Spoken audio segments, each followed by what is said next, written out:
Ahojte, milé deti, pozdravujem vás dnešnú krásnu nedeľu z nášho misijného zrnka. Chcela som vám tu priniesť nejaký predmet, ale zistila som, že vlastne ja predmet vôbec nepotrebujem. Že použijem nejakú takú názornú ukážku niečoho, čo máme všetci spoločné.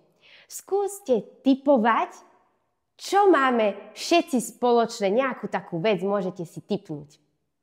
Áno, vlasy máme spoločné, aj keď niekomu už vypadali, ešte.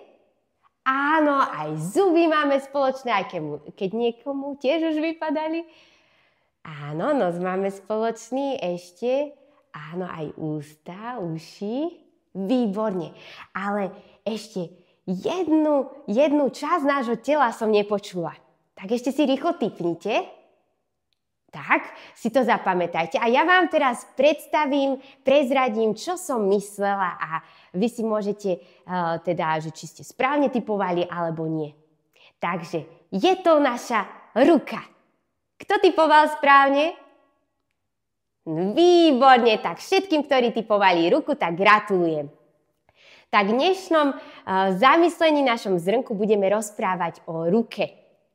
Keď sa pozrieme na ruku, tak ruka je taká veľmi dôležitá.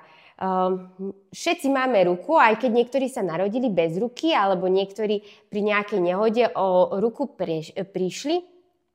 Ale ruka je taká veľmi dôležitá. Keby sme nemali ruku, tak nemôžeme nikoho pohľadiť. V našej krajine sa nemôžeme pozdraviť, lebo my sa zdravíme podaním ruky.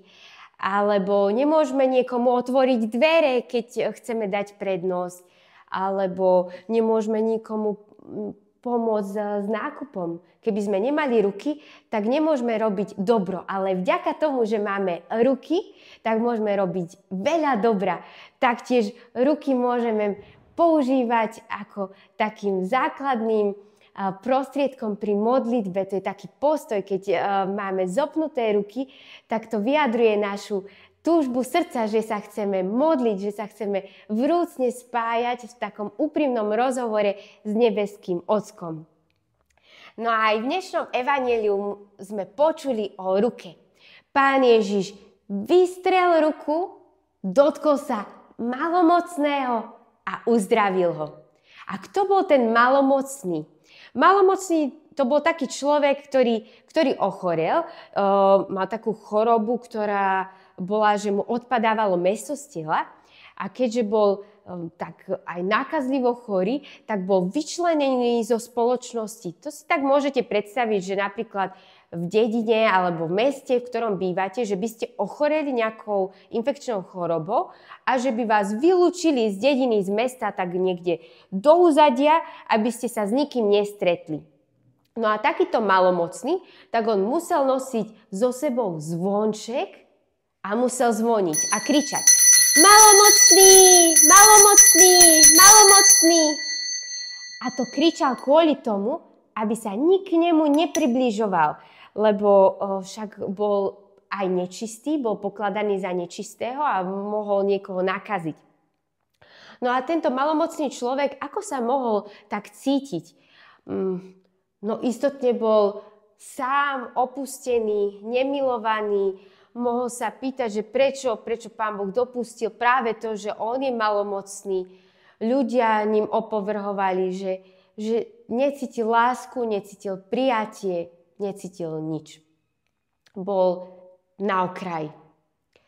A ešte takú jednu vec, ktorú si tak spomínam, svätý Bernard z Clairvaux tak hovoril, že malomocenstvo máme aj v dnešnej dobe.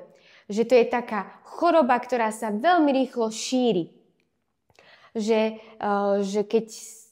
keď sme vďační, tak naša vďačnosť tak ako keby nakazí aj ostatných, že všetci sú vďační. Ale keď začneme reptať a niečo hovoriť, že toto je zle, tamto je zle, tak potom aj tí druhí začnú vidieť všetko zlé a začnú tak kritizovať. A teda by som vám chcela dať také 3 úlohy do tohto týždňa. Prvou je, aby ste urobili niečo dobré svojou rukou. Pomohli svojim rodičom, alebo upratali, alebo čokoľvek môžete aj niečo napísať. Druhou vecou, ktorú by som vám tak dala, je tak, ako boli malomocní na okraji a cítili sa opustení, aby aj vy, keď vidíte niekoho opusteného, osamoteného, napríklad spolužiaka alebo spolužiačku, s ktorým sa nikto nechce rozprávať, aby ste prišli k nemu, niečo sa jej opýtali, možno niečo darovali, nejaký úsmev alebo aj nejaký cukrík. No a tretia vec, aby ste boli vďační, aby ste nehovorili negatívne, čo žijete, ale aby ste hovorili, čo krásne žijete, aby ste liečili tento svet láskou a vďačnosťou. Tak prajem vám krásny a požehnaný týždeň a vidíme sa na ďalšom misijnom zrnku. Ahojte!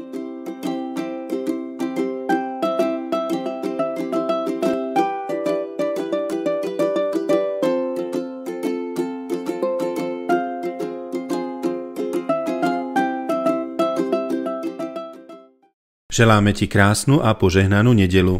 Tereska, Mária, Gabika A Ivan. Čauko. čaute! Dobrú chuť k obedu. Ďakujeme.